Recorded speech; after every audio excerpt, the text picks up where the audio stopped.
When the federal government decided to take down one of America's most feared motorcycle clubs, they never expected the real destruction would come from within. The Mongols Motorcycle Club survived decades of rivalry, violence and law enforcement pressure, only to be nearly destroyed by a drunk phone call and a wife's revenge. What happened next shocked everyone involved and changed motorcycle club history forever. The foundation of power. How Lil Dave built his empire. Lil Dave had to maintain order and resolve conflicts between members. It was a delicate balance of showing strength and keeping everyone united. He had to make tough decisions, sometimes putting the club's interests above personal friendships. Despite the challenges, Lil Dave thrived in his role. He was respected and feared, both within the club and in the larger motorcycle club's community. The Mongols Motorcycle Club wasn't some weekend riding group that got out of hand. This organization emerged from the gritty streets of East Los Angeles in the late 1960s, when Hispanic bikers found themselves largely shut out of the predominantly white Hells Angels. What started as a response to exclusion eventually grew into one of the most feared and respected outlaw motorcycle clubs in the world. David Santillan, known to everyone as Lil Dave, didn't stumble into leadership by accident. When he took control of the Mongols, the club was facing an identity crisis. Years of internal conflicts, legal pressures, and a lack of clear direction had left many members questioning what it meant to wear the Mongols patch. The club had drifted away from its core identity, the brotherhood of the road, the thunder of Harley engines, and the unbreakable bonds forged through shared rides and mutual respect. But here's what nobody knew at the time. This rebuilding effort would eventually put Lil Dave in a position where a single conversation would destroy everything he worked to build. The very success he created would become the foundation for suspicions that would tear the club apart from within. Lil Dave recognized that the club needed to get back to basics. His first major initiative was bringing back the monthly motorcycle rides and runs that had been abandoned during the chaos of previous years. These weren't just casual weekend rides, they were organized events that brought members from different chapters together, reinforcing the idea that despite their various illegal activities, they were first and foremost motorcyclists. The rumble of dozens of bikes rolling down the highway in formation sent a clear message to both rival clubs and law enforcement. The Mongols were united, and they weren't going anywhere. The restructuring went far beyond organizing rides. Lil Dave understood that respect in the outlaw motorcycle world came through a combination of fear and admiration. He began establishing strict protocols for how members conducted themselves, both within the club and in public. Discipline became a cornerstone of his leadership style, but it wasn't the kind of harsh authoritarianism that crushes spirits. Instead, he created a system where loyalty was rewarded and disloyalty was punished swiftly and decisively. Under his guidance, the Mongols developed a sophisticated hierarchy that rivaled any corporate structure. Each chapter had clear leadership roles, and communication between different regions became streamlined and efficient. This organizational approach allowed the club to coordinate activities across multiple states, while maintaining the tight-knit feel that made motorcycle clubs appealing to members seeking brotherhood and belonging. The transformation wasn't just internal. Lil Dave understood that in the outlaw motorcycle world, perception was everything. He worked to cultivate an image of the Mongols as serious, professional, and not to be underestimated. This meant paying attention to details that other club leaders might overlook: how members dressed at public events, how they interacted with law enforcement during traffic stops, and how they conducted themselves in bars and other establishments where rival clubs might be present. This careful attention to image management helped the Mongols gain respect from other outlaw motorcycle clubs. In a world where reputation could mean the difference between peaceful coexistence and violent conflict, Lil Dave's approach was both practical and effective. The club began to be seen as a major player in the outlaw motorcycle scene, capable of holding its own against established organizations like the Hells Angels and the Outlaws. The success of these efforts became evident in how other clubs began to treat the Mongols. What had once been dismissive attitudes toward the relatively younger organization shifted to cautious respect. Invitations to major motorcycle events and rallies began arriving more frequently. Other club leaders started reaching out to establish territorial agreements and mutual respect pacts. For Lil Dave, these developments represented validation that his approach was working. Yet success in the outlaw motorcycle world comes with its own set of challenges. As the Mongols grew in power and influence, they also attracted more attention from law enforcement agencies. The FBI, ATF, and local police departments began dedicating more resources to monitoring club activities. This increased scrutiny would eventually become a constant presence in the lives of Mongols members, influencing everything from where they met to how they communicated with each other. This growing law enforcement attention would eventually lead to a relationship that nobody could have predicted, one between Lil Dave and a federal agent that would ultimately provide his enemies with the weapon they needed to destroy him. Navigating the dangerous waters of outlaw culture, leading an outlaw motorcycle club requires a unique set of skills that most people never have to develop. Lil Dave found himself constantly balancing competing demands and pressures that would have crushed a less determined leader. On one side were his own members, each with their own personalities, ambitions, and problems. Some were weekend warriors who joined for the camaraderie and image, while others were hardcore criminals who saw the club as cover for their illegal activities. Managing these different types of members required diplomatic skills that would have been valuable in any organization. Lil Dave had to keep the weekend riders engaged and feeling valued while ensuring that the more criminally inclined members didn't bring unnecessary heat down on the entire organization. This balancing act played out in countless small decisions: which events to attend, which territories to claim, how to respond to provocations from rival clubs, and when to push back against law enforcement pressure. The threat from rival clubs was constant and multifaceted. The Hells Angels, with their decades of experience and international reach, viewed the growing influence of the Mongols with suspicion and occasional hostility. Territorial disputes could escalate from heated words to violence with little warning. Bar fights, highway confrontations, and even attacks on clubhouses were all part of the reality that Lil Dave had to navigate. These conflicts weren't just about pride or machismo, though those elements were certainly present. Control of territory often meant control of lucrative illegal activities, drug distribution networks, protection rackets, and illegal gambling operations. When the Mongols expanded into new areas, they weren't just claiming symbolic territory, they were potentially disrupting established criminal enterprises that other organizations had spent years developing. The complexity of these relationships meant that Lil Dave had to become something of a diplomat in addition to being a club leader. Negotiations with other clubs required careful attention to protocol and respect. A wrong word or perceived insult could trigger conflicts that might result in serious injury or death for members on both sides. The stakes of these interactions were always high, and the margin for error was virtually non-existent. Law enforcement pressure added another layer of complexity to every decision. Federal agencies like the ATF and FBI had made it clear that they viewed outlaw motorcycle clubs as ongoing criminal enterprises rather than legitimate organizations. This meant that perfectly legal activities could be viewed with suspicion and scrutinized for potential criminal connections. Club meetings, rides, and social events all had to be planned with the assumption that law enforcement might be watching.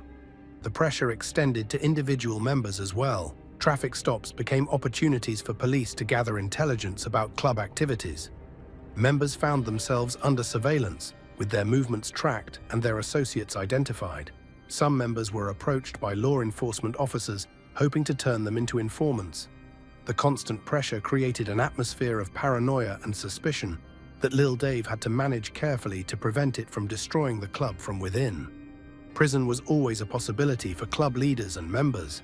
Many Mongols found themselves facing charges for everything from minor drug offenses to serious violent crimes. Lil Dave himself served time, an experience that gave him credibility with members who valued toughness and the ability to handle whatever consequences came with the outlaw lifestyle.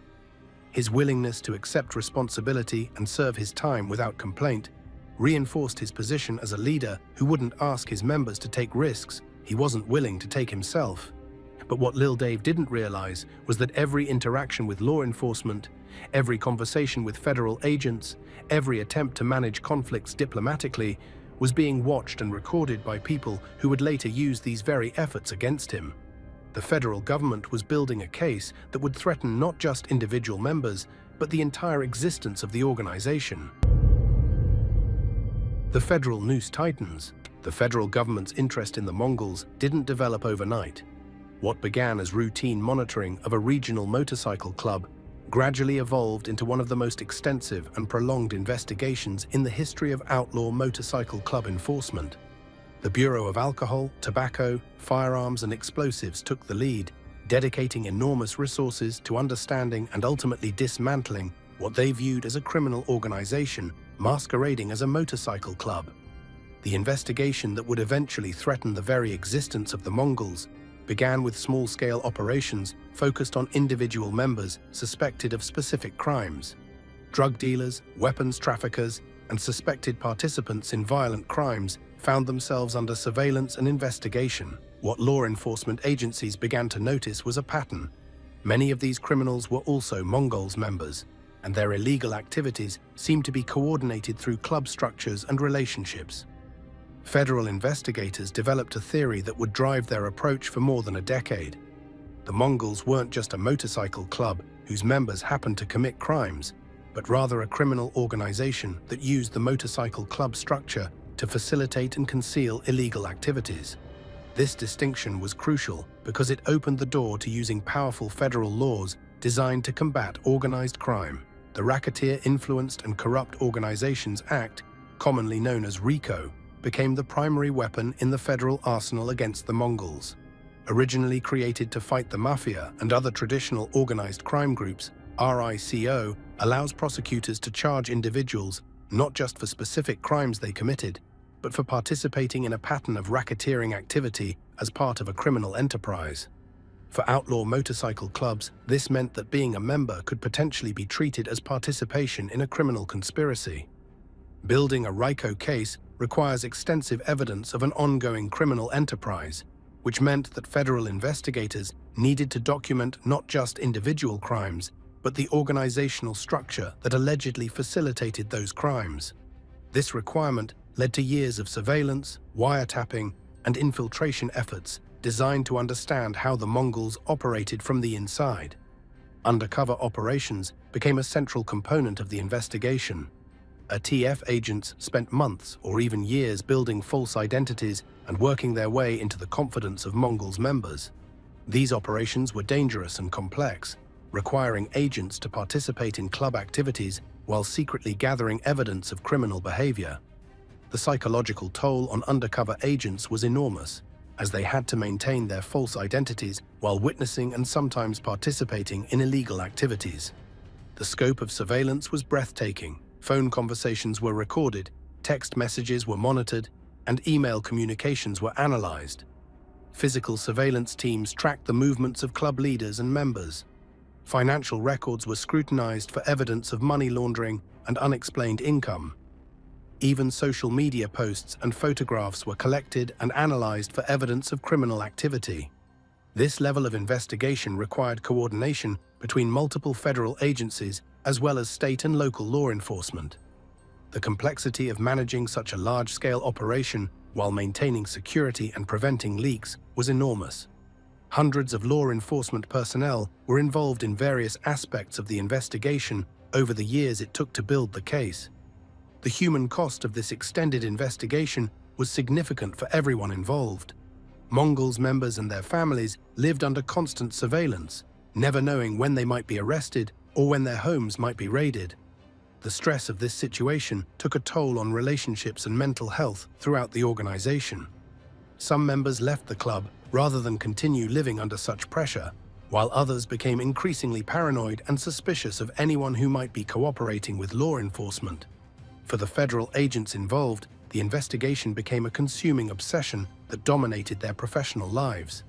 Agent John Sun, who would later become a central figure in the controversy surrounding Lil Dave, spent years of his career focused almost exclusively on the Mongols. The depth of his knowledge about the organization and its members was both an asset to the investigation and, ultimately, a source of complications that no one could have anticipated. Little did anyone know that this extensive investigation would eventually create the conditions for the club's most devastating betrayal. not from an undercover agent or turned informant, but from within the organization itself, triggered by personal relationships gone wrong.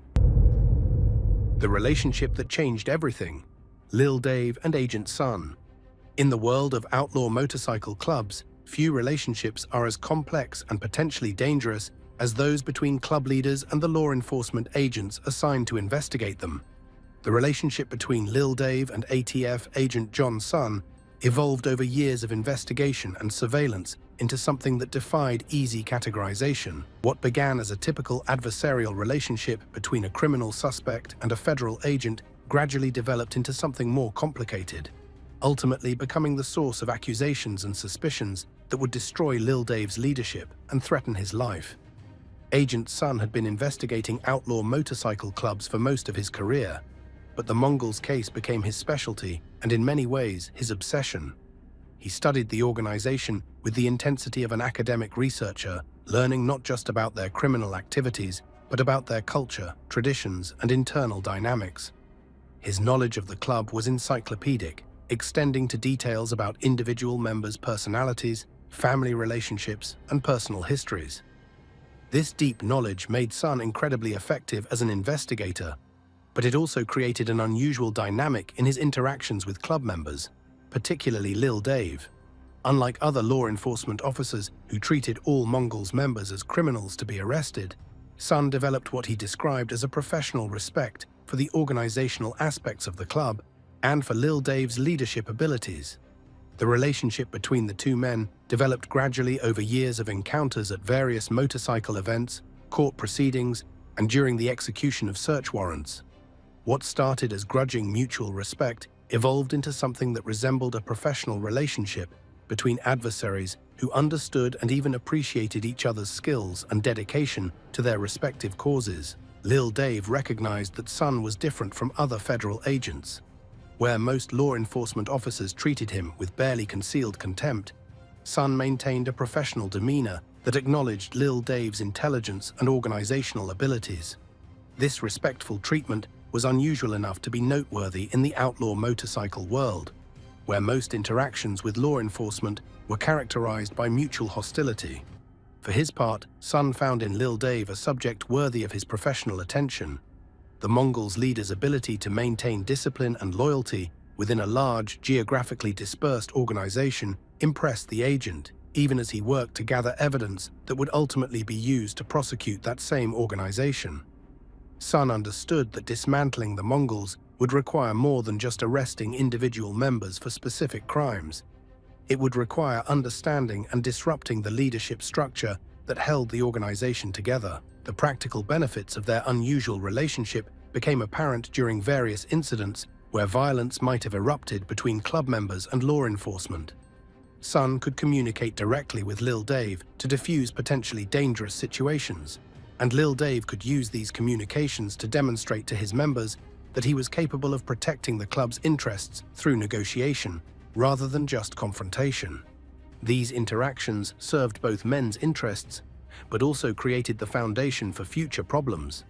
In the insular world of outlaw motorcycle clubs, any regular communication between a club leader and a federal agent was inherently suspicious. Members who observed these interactions but weren't privy to their content naturally wondered what was being discussed and whether their leader might be sharing information with law enforcement. Lil Dave was dealing with increasing suspicion from club members who wondered whether his communications with law enforcement were appropriate for a club leader. Neither man fully understood how their relationship was being perceived by others until it was too late to address the growing concerns. What they viewed as professional communication based on mutual respect, others saw as evidence of inappropriate cooperation. The ambiguous nature of their interactions left room for interpretation, and in the paranoid world of outlaw motorcycle clubs, the worst possible interpretations often gained credence. What nobody realized was that this relationship, built on mutual professional respect and practical necessity, would eventually become the weapon that destroyed both men's reputations and nearly tore apart one of America's most powerful motorcycle clubs. The trial that shook the motorcycle world. Boom, the raids hit. The 2008, the infamous Black Rain investigation, which You got to remember, we had undercover cops that have been in the club infiltrating for the last 3 years under Doc's reign. And there was 4 of them. It was ugly. They raided. Largo got taken in the raid, 79 defendants. And the whole premise behind these raids was not only to charge people. The charging indictment was obviously the 79 defendants. The icing on the cake was trying to steal the patch from us, the identities, the trademarks. The Mongol top rocker, the center patch with the image of Genghis Khan riding a motorcycle. That was trademarked. Well, what nobody really knew, Doc fucking threw those trademarks under Shotgun Productions and took the trademarks. Part of his bargaining plea agreement was to give the government the trademarks. You're kidding me. I'm not, dead ass serious. So Doc took Yes. the Brotherhood's Yes. trademark and put it in his own private Right. company? October 30th, 2018 marked the beginning of what would become one of the most significant legal challenges ever faced by an outlaw motorcycle club. The federal courthouse in Santa Ana, California, became the battleground where prosecutors would attempt to prove that the Mongols Motorcycle Club was not a legitimate organization, but a criminal enterprise that deserved to be dismantled under federal racketeering laws. The scope of the charges was breathtaking in its ambition. Federal prosecutors weren't content to pursue individual members for specific crimes. Instead, they had constructed a case designed to attack the very existence of the organization. The indictment included charges related to murder, drug trafficking, weapons violations, and assault. But the most significant charge was the RICO conspiracy count that painted the entire club as a criminal enterprise. What made this case unprecedented was the government's attempt to seize the club's trademark and intellectual property as proceeds of criminal activity. The Mongols logo, a drawing of a figure resembling Genghis Khan riding a motorcycle, wasn't just a symbol to the club members, it was their identity. The government's position was that this logo had been used to facilitate criminal activity and therefore should be forfeited to the federal government like any other asset derived from illegal activities. Prosecutors argued that the patch and logo weren't just symbols of membership, but were actually tools used to intimidate victims and facilitate criminal activities. According to this theory, when a Mongols member wore the patch while committing a crime, the reputation and fear associated with the organization became part of the criminal act itself. For the Mongols, this wasn't just a legal challenge, but an existential threat. Losing the right to use their patch and logo would effectively mean the end of the organization as they knew it. Members who had tattooed the logo on their bodies would potentially be carrying illegal symbols. Clubhouses displaying the patch could be subject to seizure. The psychological impact of losing these symbols would be devastating to an organization built on tradition and shared identity. Lil Dave threw himself into the defense effort with the determination of a man fighting for his life. He worked closely with the legal team, headed by attorney Joseph Yanni, to develop a strategy that would challenge both the specific criminal charges and the broader legal theory being used to attack the organization. The defense faced an uphill battle against prosecutors who had spent years building their case and had virtually unlimited resources at their disposal. The prosecution's case relied heavily on evidence gathered through years of surveillance, wiretapping, and undercover operations. They presented recordings of conversations between club members discussing criminal activities, financial records showing unexplained income, and testimony from cooperating witnesses who had been members of the organization. The volume of evidence was overwhelming, creating a narrative that painted the Mongols as a sophisticated criminal enterprise masquerading as a motorcycle club.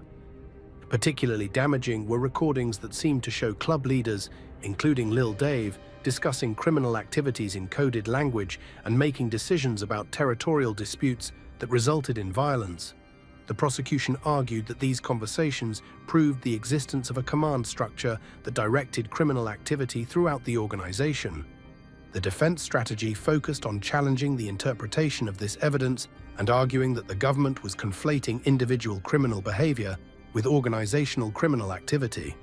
Yanni argued that while some Mongols members had undoubtedly committed crimes, this didn't prove that the organization itself was a criminal enterprise. Many legitimate organizations, he pointed out, had members who engaged in illegal activities without the organization's knowledge or approval. Throughout the trial, the relationship between Lil Dave and Agent Sun remained a subject of speculation and concern. Defense attorneys had to decide whether to call Sun as a witness, knowing that his testimony might reveal the extent of his communications with their client. The decision not to call Sun would later become a source of suspicion and controversy within the club. When the jury finally returned its verdict, the results were devastating for the Mongols. The organization was convicted on the RICO conspiracy charges, validating the government's theory that it was a criminal enterprise. The conviction carried not only criminal penalties, but also the potential forfeiture of the trademark and logo that was central to the club's identity. The $500,000 fine was significant but manageable for an organization that had members throughout the country. The real threat came from the civil forfeiture proceedings that would determine whether the government could seize the club's intellectual property. For the first time in American legal history, the federal government was attempting to essentially outlaw a motorcycle club by taking away its symbols and identity. But what Lil Dave didn't know was that his careful management of the defense strategy, including his communications with Agent Sun throughout the process, had created suspicions within his own organization that would prove far more dangerous than any government prosecution. When brothers turn against each other, the aftermath of the trial conviction created a pressure cooker environment within the Mongols organization. Members who had spent years dealing with surveillance and harassment from law enforcement now faced the additional stress of potentially losing their identity as a club. The reality of the situation was that every time they wore their patches or displayed club symbols, they were potentially violating federal law. This legal uncertainty created fertile ground for suspicion and paranoia. Members began questioning every aspect of the trial and the decisions made by leadership during the legal proceedings. The fact that certain witnesses weren't called, including Agent Sun, became a source of increasing concern. Some members wondered whether these decisions were made for sound legal reasons or whether there were other factors at play. Lil Dave found himself in an impossible position. As the leader of the organization, he bore responsibility for the legal strategy that had ultimately failed to prevent the conviction. Members looked to him for explanations about why certain defense decisions were made and what steps would be taken to appeal the verdict and fight the forfeiture proceedings. The stress of leading an organization under this level of legal and financial pressure began to take a personal toll on Lil Dave.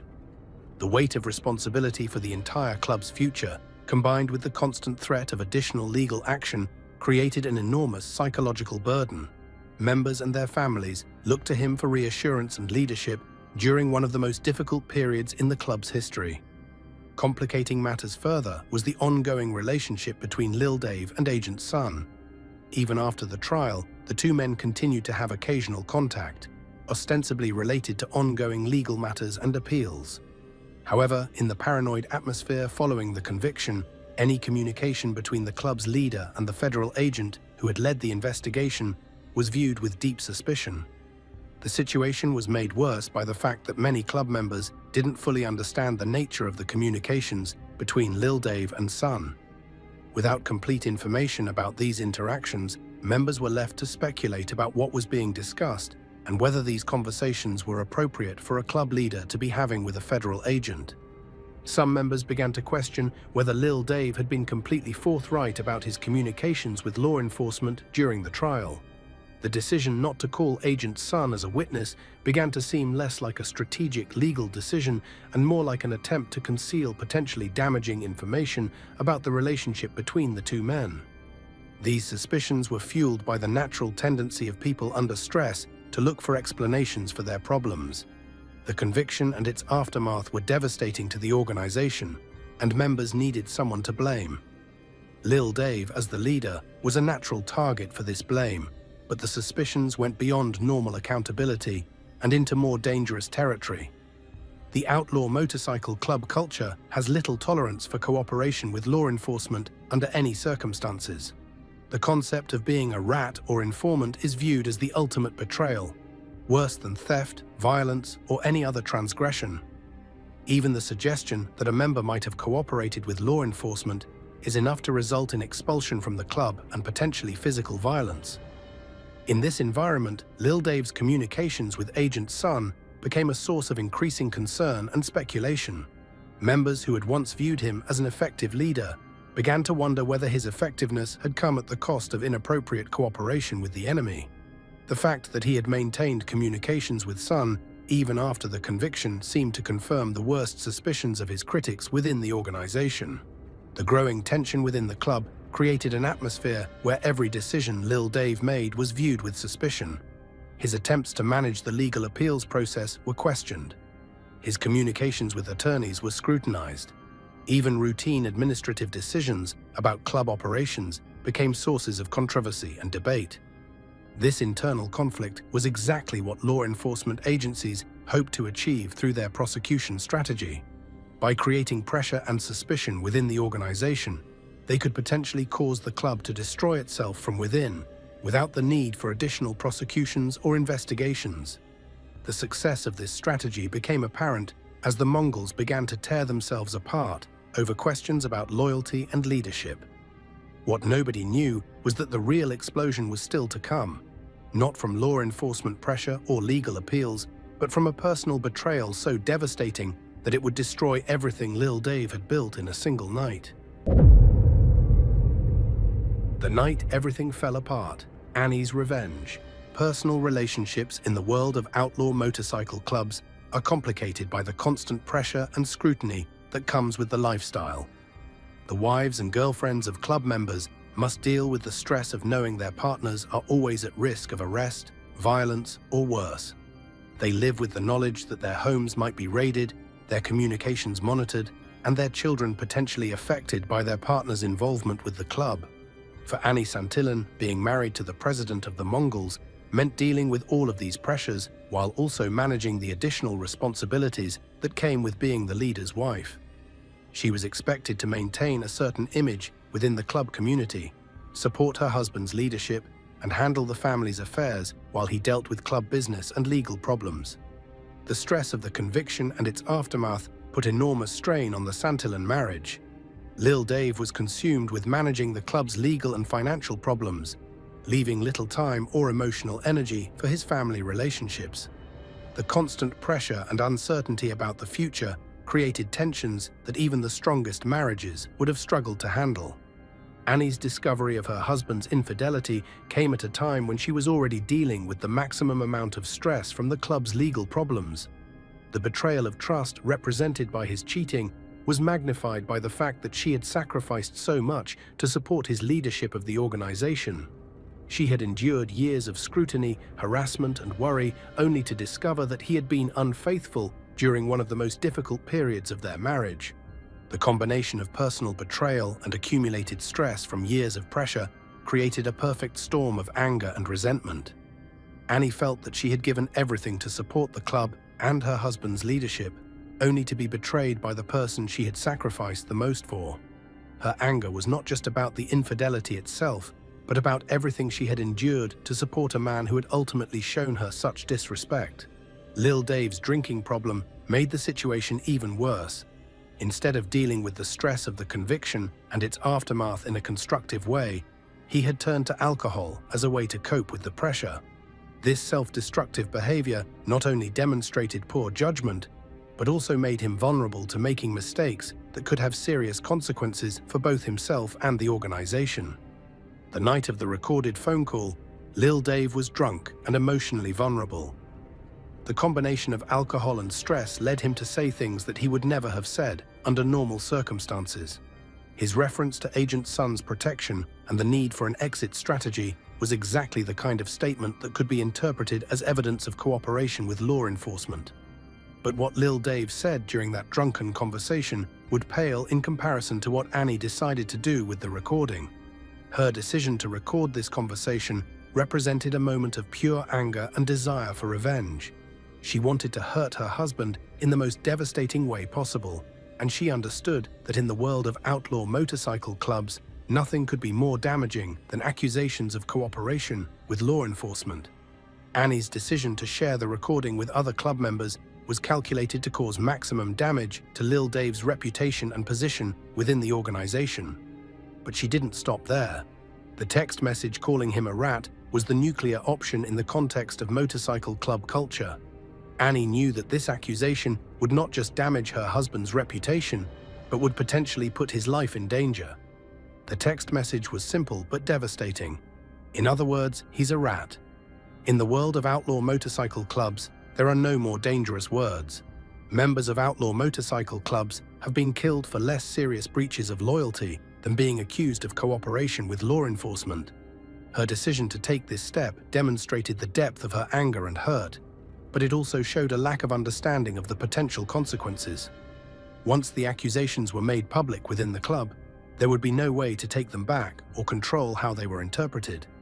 The damage to Lil Dave's reputation would be permanent, regardless of whether the accusations were true or false. The irony of the situation was that Annie's actions accomplished exactly what years of federal investigation and prosecution had failed to achieve: the destruction of Lil Dave's leadership from within the organization. The government had spent millions of dollars and years of effort trying to dismantle the Mongols' leadership structure. But it was ultimately accomplished by a hurt and angry wife seeking revenge against her cheating husband. What happened next would shock even the most seasoned observers of motorcycle club politics and create a cascade of events that would destroy relationships, reputations, and lives. The expulsion. The process of expelling a member from an outlaw motorcycle club follows established protocols that are designed to ensure fairness and prevent hasty decisions based on temporary emotions or misunderstandings. These procedures are particularly important when dealing with accusations as serious as cooperation with law enforcement, since such charges can result in violence against the accused member if they are not handled properly. However, the emergency nature of Annie's accusations against Lil Dave created a situation where normal procedures were not followed. The combination of the shocking nature of the allegations and the existing tensions within the club following the conviction created an atmosphere where rational deliberation was difficult, if not impossible. The club's leadership called an emergency meeting to address the accusations. Under normal circumstances, such a meeting would include the accused member and would follow established procedures for investigating serious allegations. However, the explosive nature of the accusations and the fear that Lil Dave might be cooperating with ongoing law enforcement investigations created a sense of urgency that overrode normal procedures. The decision to hold the meeting without giving Lil Dave an opportunity to defend himself represented a fundamental breakdown in the club's internal justice system. For an organization that prided itself on loyalty and brotherhood, the failure to give their longtime leader a chance to address the accusations was a betrayal of their own stated values and principles. The recorded phone call provided what seemed like clear evidence of inappropriate communication with law enforcement. Lil Dave's references to Agent Sun's protection and the need for an exit strategy could easily be interpreted as evidence of cooperation with federal authorities. In the paranoid atmosphere following the conviction, club members were primed to believe the worst possible interpretation of these statements. Attorney Joseph Yanni played a crucial role in the expulsion process. His ongoing conflicts with Lil Dave over the handling of the trial gave him motivation to support the accusations against his former client. Yanni's legal expertise also lent credibility to the interpretation of the recorded statements as evidence of cooperation with law enforcement. The speed with which the expulsion was carried out reflected the depth of fear and anger within the organization. Members who had followed Lil Dave's leadership for over a decade were suddenly willing to cast him out based on accusations that had not been thoroughly investigated or verified. The emotional impact of believing that their leader had betrayed them overwhelmed their rational judgment and their loyalty to a man who had served the organization faithfully for many years. The formal expulsion process involved stripping Lil Dave of his patch and removing him from all positions of authority within the organization. More significantly, it involved declaring him persona non grata within the entire motorcycle club community. This action effectively made him an outcast from the only community where he had found acceptance and purpose for most of his adult life. The psychological impact of expulsion from an outlaw motorcycle club cannot be overstated. For members who have built their entire identity around their participation in the organization, being cast out represents a form of social death. All of the relationships, activities, and sense of purpose that come with club membership are suddenly stripped away, leaving the expelled member isolated and adrift.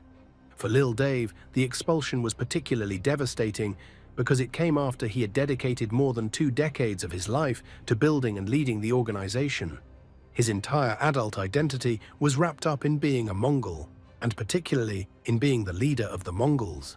The sudden loss of this identity left him without a clear sense of who he was or what his purpose in life should be. The timing of the expulsion also maximized its emotional impact. Coming in the aftermath of the conviction and during the ongoing appeals process, the loss of leadership removed Lil Dave's ability to continue fighting for the organization he had spent so many years building. He was forced to watch from the sidelines as others took control of the legal and political battles that would determine the club's future. The expulsion also had practical consequences that extended beyond the emotional damage. Lil Dave's extensive knowledge of club operations and his relationships with various legal and political contacts had been valuable assets in fighting the government's case. His removal from leadership eliminated these advantages at a time when the organization needed all the help it could get. Perhaps most significantly, the expulsion set a precedent within the organization that loyalty and long service could be discarded based on accusations and suspicions rather than proven facts. This development fundamentally changed the culture of the club and created an atmosphere where trust and security were replaced by paranoia and fear. But Lil Dave wasn't going to accept his fate quietly, and what he decided to do next would shock everyone involved and expose the truth about what had really happened. Fighting back, the legal battle for truth and reputation, the expulsion from the Mongols left Lil Dave in a unique and dangerous position. As a former leader of a major outlaw motorcycle club who had been accused of cooperation with law enforcement, he faced threats from multiple directions. Current club members viewed him as a traitor who deserved whatever punishment the criminal underworld typically reserved for informants. Law enforcement agencies saw him as a potential asset who might be willing to provide information in exchange for protection. Rather than accept his fate quietly or seek protection through cooperation with law enforcement, Lil Dave made the decision to fight back against the accusations that had destroyed his life. This choice required tremendous courage because it meant challenging the narrative that had been accepted by both the club and law enforcement agencies. By maintaining his innocence and demanding proof of the allegations against him, he was essentially calling his accusers liars and demanding that they provide evidence to support their claims. The legal strategy for fighting the accusations required a multi-pronged approach. First, it was necessary to challenge the interpretation of the recorded phone call that had been used as evidence of cooperation with law enforcement. The statements that seemed to indicate cooperation needed to be placed in context and explained in a way that showed they did not actually constitute evidence of betrayal. Second, it was necessary to demonstrate that there was no documentary evidence of cooperation with law enforcement. Federal agencies maintained detailed records of their relationships with confidential informants, including formal agreements, payments, and reports of information provided. The absence of such documentation would be strong evidence that no formal cooperation relationship existed. Third, it was necessary to provide alternative explanations for the communications between Lil Dave and Agent Sun that had aroused suspicion within the club. These communications needed to be shown to have legitimate purposes that did not involve the sharing of confidential information or cooperation with law enforcement investigations. The decision to fight the accusations rather than accept them or flee represented a calculated gamble with potentially deadly consequences. If the legal strategy failed and the accusations were accepted as true by both the courts and the criminal community, Lil Dave would be in an even more dangerous position than before.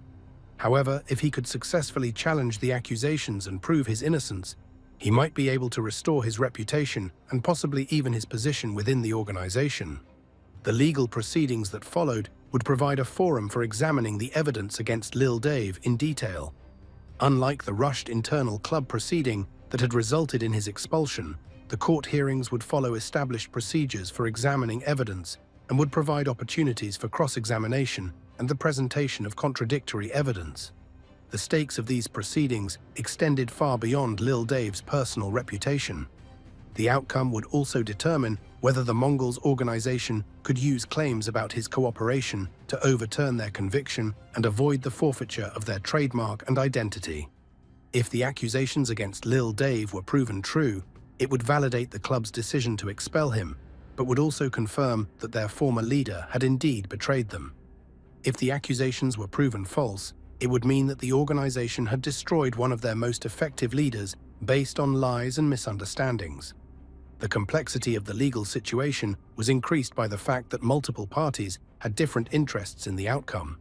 The federal government wanted to maintain their conviction and prevent any challenges based on claims of prosecutorial misconduct or the use of tainted evidence.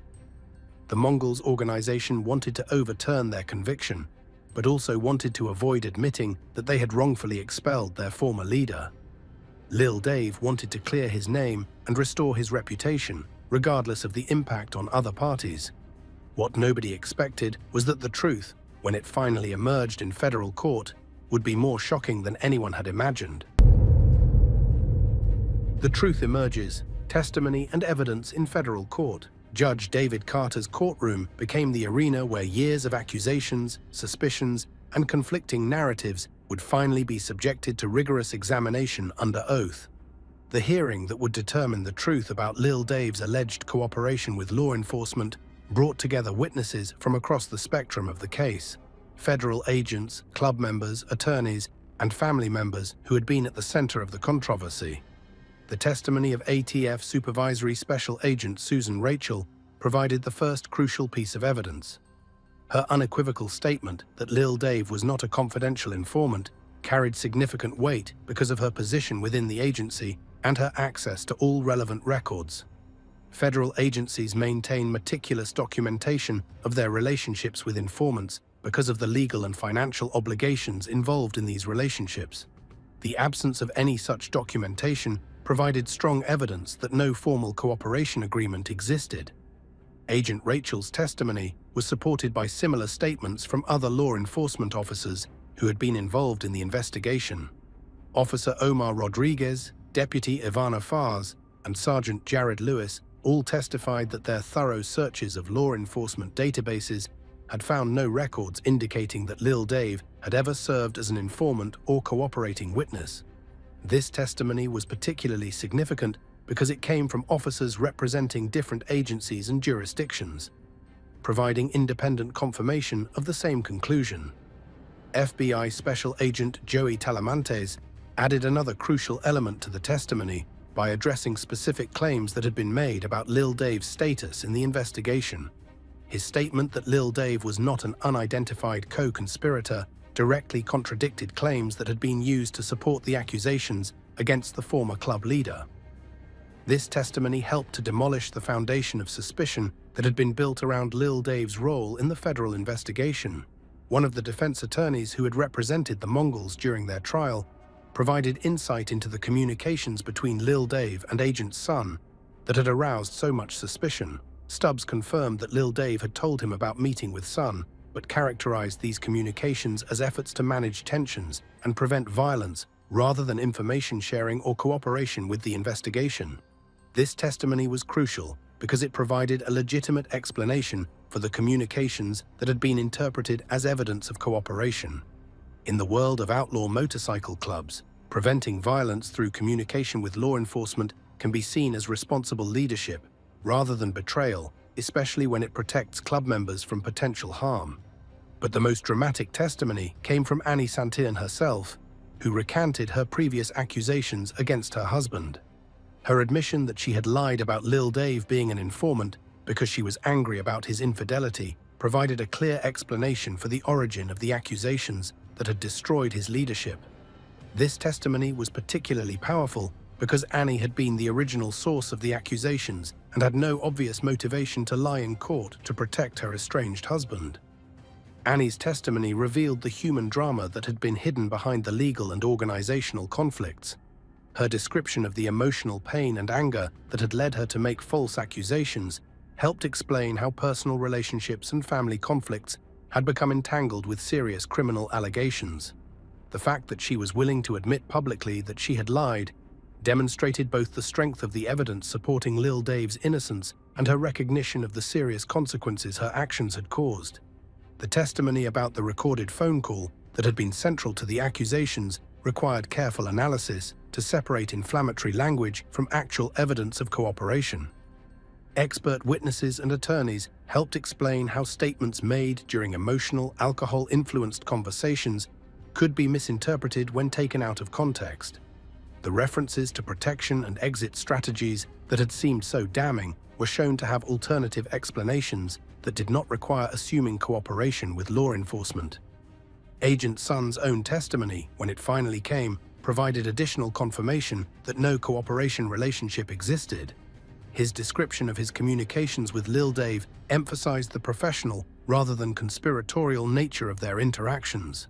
While acknowledging that he had developed a working relationship with the club leader, he denied that this relationship involved the sharing of confidential information or cooperation with the investigation. The cumulative effect of all this testimony was to create a clear picture that contradicted the accusations that had destroyed Lil Dave's leadership. Multiple independent sources confirmed that no evidence existed to support claims that he had cooperated with law enforcement. The original source of the accusations admitted that she had lied. Alternative explanations were provided for the communications and statements that had aroused suspicion. What emerged from the courtroom was a tragic story of an organization that had destroyed one of its most effective leaders based on false accusations, personal vendettas, and misunderstandings that could have been avoided if cooler heads had prevailed. Justice delayed but not denied. The court's decision. Judge Carter faced an extraordinarily complex situation in evaluating the evidence presented during the hearing. The accusations against Lil Dave had triggered a chain of events that affected not only his personal life, but also the legal status of an entire organization and the validity of a major federal prosecution. The judge needed to determine not just whether the accusations were true, but also what legal consequences should follow from his findings. The standard of evidence required for different aspects of the case added to the complexity of the judge's task. For the Mongols organization to succeed in their claim that prosecutorial misconduct had occurred, they would need to prove not just that Lil Dave had been an informant, but that the government had used information from him inappropriately and had failed to disclose this relationship to the defense. For Lil Dave to clear his name, he needed to prove that the accusations against him were false. The judge's analysis of the testimony and evidence was thorough and methodical. He examined each piece of evidence that had been used to support the accusations against Lil Dave and evaluated whether it actually supported the conclusions that had been drawn from it. The recorded phone call was analyzed in detail, with careful attention to the context in which the statements were made and the various ways they could be interpreted. The testimony from federal agents was given significant weight because of their professional obligations to maintain accurate records and their lack of obvious motivation to lie about whether Lil Dave had been an informant. The consistency of their testimony across multiple agencies and jurisdictions strengthened the credibility of their statements. Annie's recantation of her accusations was evaluated carefully, with attention to her motivations for both making the original accusations and later admitting they were false. The judge had to determine whether her court testimony was more credible than her original accusations, taking into account the emotional circumstances surrounding both statements. The judge's decision that insufficient evidence existed to prove that Lil Dave had been a government informant was based on the complete absence of documentation that would be expected to exist if such a relationship had existed. Federal agencies maintain detailed records of their relationships with informants for legal and administrative reasons, and the absence of any such records provided strong evidence that no formal cooperation had occurred. However, the judge's decision was carefully worded to avoid completely exonerating Lil Dave or completely condemning the Mongols for their actions in expelling him. The decision focused on the legal question of whether enough evidence existed to overturn the organization's conviction based on claims of prosecutorial misconduct, rather than making broader judgments about the personal or organizational conflicts involved. The denial of a new trial for the Mongols meant that their conviction would stand and that the forfeiture proceedings against their trademark and logo would continue. This outcome represented a victory for the government's prosecution strategy and confirmed that the evidence presented during the original trial was sufficient to support the conviction regardless of questions about Lil Dave's alleged cooperation. For Lil Dave personally, the judge's decision provided partial vindication by confirming that no evidence existed to support the accusations that had destroyed his leadership. However, this legal vindication came too late to restore his position within the organization or repair the relationships that had been damaged by the controversy. The decision also highlighted the tragic nature of the entire situation. An organization had destroyed one of its most effective leaders based on accusations that proved to be unfounded. Personal conflicts and family problems had been allowed to interfere with rational decision-making, resulting in consequences that harmed everyone involved. The Mongols' organization found themselves in the position of having expelled a leader who had not actually betrayed them, while still facing the legal and financial consequences of their conviction. They had lost the benefit of his leadership during one of the most difficult periods in their history based on false accusations and misunderstandings. For Lil Dave, the vindication was bittersweet. While his reputation had been legally cleared, the damage to his personal relationships and his position within the motorcycle club community was irreversible. The organization he had dedicated his life to building and leading had cast him out based on lies, and there was no way to undo that betrayal or restore what had been lost. The case stands as a cautionary tale about the dangers of allowing personal conflicts and emotions to override rational judgment, especially in high-stakes situations where reputations, livelihoods, and even lives hang in the balance. It demonstrates how quickly decades of loyalty and service can be destroyed by false accusations, and how difficult it can be to repair the damage once it has been done, even when the truth finally emerges. The story of Lil Dave and the Mongols serves as a reminder that sometimes the most devastating attacks come not from external enemies, but from within, and that the bonds of brotherhood and loyalty that hold organizations together can be more fragile than they appear.